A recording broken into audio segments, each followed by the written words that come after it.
Bonjour à tous, c'est Hugo, j'espère que vous allez bien. Aujourd'hui, on se retrouve ensemble pour une nouvelle vidéo sur le TGIF Setup. Un setup que j'apprécie tout particulièrement pour deux choses. Premièrement, sa simplicité et deuxièmement, sa très forte probabilité sur le marché.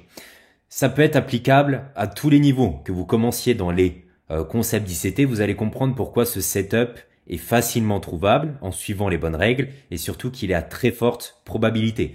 Personnellement, c'est toujours le type de setup que je recherche le vendredi et je vais vous expliquer pourquoi sur les graphiques. Encore une fois, et cette chose est vraiment très importante, vous devez toujours représenter votre bougie daily ou weekly dans votre tête. Quand vous êtes en intraday, vous devez représenter votre bougie daily pour savoir quand acheter ou vendre au meilleur moment. Et c'est exactement pareil pour la bougie weekly. Pourquoi? Regardez, ici on a l'open de la bougie. Donc là, je suis sur une bougie baissière. Qu'est-ce qu'on fait? On est d'accord qu'ici on fait de l'accumulation pour lancer la semaine. Donc accumulation, manipulation, appelez ça comme vous voulez. Ici, on fait une sorte de power of three pour lancer la semaine. Et chaque bougie comporte bien une mèche de chaque côté. On a tous les mêmes graphiques, peu importe les concepts qu'on trade. On est tous en chandelier japonais, donc le graphique évolue tout le temps de la même manière et les bougies sont toutes les mêmes. Donc, on est d'accord ici qu'on a le corps et on a la mèche de chaque côté. Qu'est-ce que c'est que le TGIF Setup? Donc, thanks God it's Friday en français. Merci Dieu, c'est vendredi. Vous allez comprendre tout de suite. Imaginez ici, on fait le lundi plus haut de la semaine et toute la semaine, on a une très forte expansion baissière. On fait donc notre plus bas. Et là, il est temps de calmer le jeu, d'accord? La semaine a été super bearish. On attend qu'une chose, c'est un petit peu de retracement. D'où son nom, merci Dieu, c'est vendredi. On calme le jeu. Et qu'est-ce qu'on vient faire? Ici, on a fait le plus bas. Et le vendredi, on fera ici une phase de retracement. Pas une énorme non plus, mais on ira ici clôturer. C'est comme ça que se développe une bougie. Et nous, ce qui nous intéresse, où est-ce qu'on va prendre position? On va prendre position ici dans cette partie de retracement. Donc certes, on sera contre la tendance puisque la tendance principale est bearish, mais là c'est une contre-tendance intelligente. C'est pas les setups à faible probabilité où vous prenez la liquidité et vous pensez au retournement alors qu'il ne faut pas agir comme ça sur le marché, toujours suivre la tendance. Là c'est un setup contre-tendance intelligent à très forte probabilité puisque toutes les bougies sont exactement les mêmes. Et on a toujours cette phase de retracement à la fin. C'est là où vous comprenez la puissance de la chose et c'est pourquoi le vendredi, je m'attends toujours à ces phases de retracement pour pouvoir prendre position sur le marché. Donc je me mets ici en weekly et vous allez voir, c'est toujours la même chose. Regardez ici, je suis en weekly et on est d'accord que chaque bougie a sa mèche de chaque côté. Je pense que vous le savez même sans que j'ai besoin de vous le dire. Mais donc, qu'est-ce que ça veut dire? Ici, grosse bougie baissière, on fait le plus bas. Et ici, j'ai ma phase de retracement jusqu'à là. Ok? Grosse bougie haussière. Qu'est-ce que j'ai ici? J'ai mon plus haut et j'ai ma phase de retracement. Ici, bougie baissière, je fais le plus bas, phase de retracement. C'est exactement pareil chaque semaine. Et donc, j'ai encore une fois pris position sur ce setup grâce à cette narrative en tête cette semaine. Donc, je quitte le mode replay et je vous montre le trade que j'ai pris hier. On est actuellement samedi. Donc, c'était un trade bien sûr effectué le vendredi puisque le TGIF Setup est un trade effectué le vendredi. Je vous ai découpé la semaine pour que vous imaginiez la chose et que vous compreniez la chose sans avoir besoin d'aller sur les grosses time frames. Qu'est-ce qu'on a fait là? Et vous allez comprendre. Regardez, open high et toute la semaine bearish. Et là, on fait un retracement. Ça, c'est ma bougie weekly. Et nous, on va agir là-dessus. Donc ici, je vais vous simplifier ce modèle au maximum. J'ai établi 3 règles que j'utilise maintenant depuis 2 ans et qui me permettent à chaque fois de profiter de ce retracement. Bien évidemment, ça n'arrive pas toutes les semaines puisqu'on doit respecter ces 3 règles, même si vous vous baladez sur toutes les cross pairs, je suis certain que vous pouvez trouver ce setup chaque semaine. Donc pourquoi pas se focaliser là-dessus. 3 règles à suivre pour que ce setup soit vraiment à très forte probabilité. Lundi, mardi, plus haut ou bas de la semaine. Pourquoi? Rappelez-vous, si on fait notre bougie, si on a notre bougie weekly en tête, c'est tout simplement sur une bougie baissière. Ici, on serait ici. On fait le plus haut de la semaine. Donc, on a fait la mèche. Maintenant, qu'est-ce qu'on fait? Sur le reste de la semaine, on lance toute une expansion, une forte expansion, jusqu'au jeudi ou vendredi où on fait le plus bas et on attend maintenant un retracement. Et nous, on va agir bien sûr ici sur ce setup de retracement encore une fois. Et chose très importante, on ne fait pas n'importe quoi. Le marché a atteint sa target hebdomadaire. Chaque semaine, le marché a une target. Donc le dimanche, vous devez être en mesure de dire le marché devrait aller ici, à cette liquidité, à cette OB, à ce pidi arrêt, car chaque semaine, le marché vise quelque chose. Pour faciliter Le modèle ici, bien sûr, c'est beaucoup plus simple avec des liquidités externes. Donc comme on a vu avec le DXY, regardez ici, qu'est-ce qu'a fait le marché? Il a tout simplement atteint sa target. Ok? Il a pris la liquidité externe. Ici, on est mardi, qu'est-ce qu'on fait? On fait le plus bas de la semaine, parfait. Tout le reste de la semaine, très forte expansion. Et le vendredi, on atteint notre target. Donc à partir de ce moment-là, la target est atteinte, on suit toutes les règles, on s'attend à de la rejection et donc on s'attend au TGIF setup. Donc maintenant que j'ai ma narrative en tête, voilà, comme je l'ai mis dans le groupe de l'académie, j'attends un TGIF, on est vendredi, on a déjà fait une grosse expansion cette semaine. Il faut attendre par contre des confirmations. Vous allez voir après sur le graphique, on ne prend pas position comme ça en contre-tendance parce que c'est vendredi, non. Ayez aussi la confirmation derrière. Et justement, puisque là, les PDR bearish étaient toujours respectés. Donc vous voyez, c'était ici à 14 h. J'attendais donc mon setup et vous allez voir sur le graphique. Donc je vais surtout vous présenter la prise de position dans cette vidéo, mais ce que je veux vous faire comprendre, c'est on ne prend pas position comme ça à la légère. Regardez, j'ai posté à 14 h dans le groupe et là, je vois encore que le CB est parfaitement respecté. Est-ce que je vends? On a déjà fait une énorme expansion sur la journée. Là, je suis en deep discount. C'est pas le moment de vendre. Est-ce que pour autant, je vais acheter?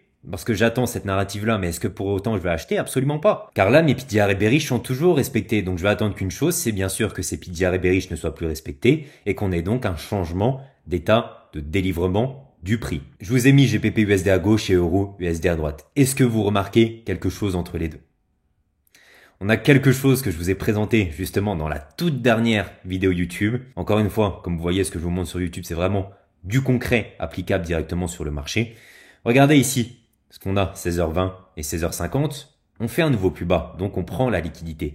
Par contre, sur Euro-USD, regardez 16h20, 16h50, on ne prend pas la liquidité. On a donc une divergence actuellement sur le marché. Qui dit divergence, dit signe de retournement. Donc ça, c'est la première chose qui m'a indiqué qu'à partir de ce moment-là, on avait peut-être fait le plus bas et je m'attends à du retournement. Ce que je vais attendre maintenant, c'est que mes PDR bearish ne soient plus respectés pour qu'ils deviennent bullish. On va aller premièrement sur GPP.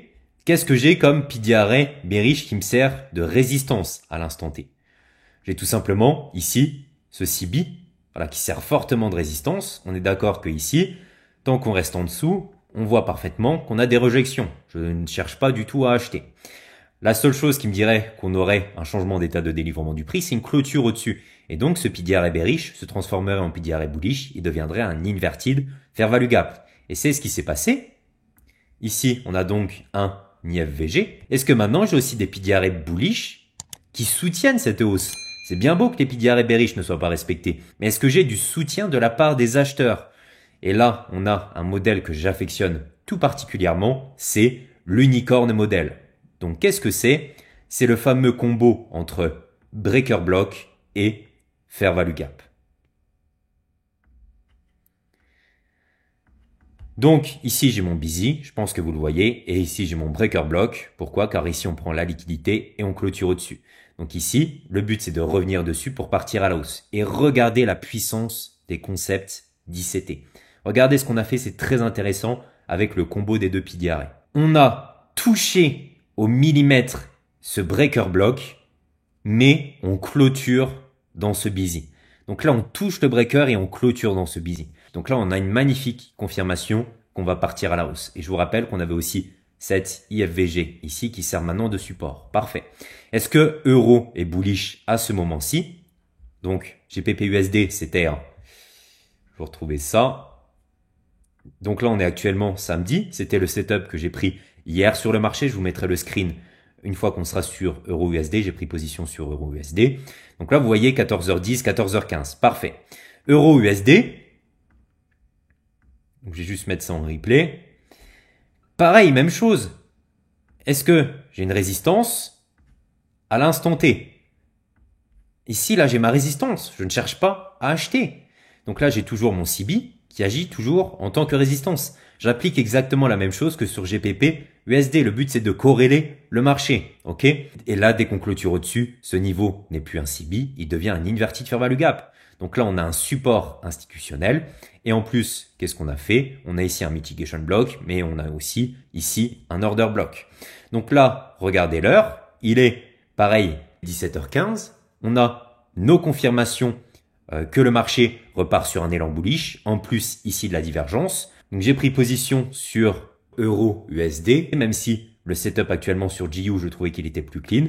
Pourquoi j'ai acheté sur euro USD? Car comme je vous l'ai expliqué dans la vidéo divergence, on a l'euro qui est plus fort. GPP est obligé de prendre la liquidité pour partir à la hausse. Donc ayant un euro plus fort, normalement la suite est beaucoup plus bullish sur euro USD. En plus de ça, j'avais une target claire. Donc j'ai pris position ici dès qu'on a tapé l'OB, dès qu'on est revenu sur l'IFVG.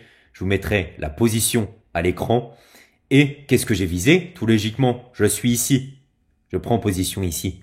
Où se situe ma prochaine liquidité? Et pourquoi c'est important de savoir ça? Puisque qui dit atteinte de target dit encore une fois rejection. Vous voyez, tout s'imbrique. Que je sois sur du 5 minutes ou du weekly, c'est exactement la même chose. TGIF Setup.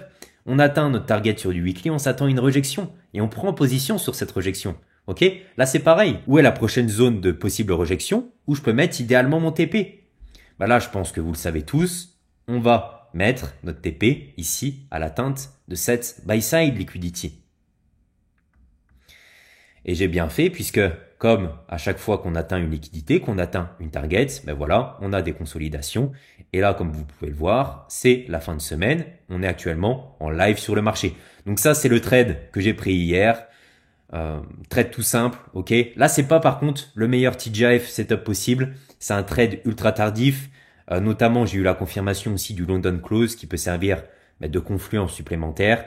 Il n'était pas super simple. Des fois, ce sera beaucoup plus simple. Par exemple, on atteint la target. Donc là, on fait le plus haut. On atteint la liquidité le jeudi. Et là, vous avez des gros busy, des gros OB sur du 1 heure qui soutiennent cette hausse. Et donc, le retracement est encore plus facile. Là, c'était très tardif. On est sur du 5 minutes.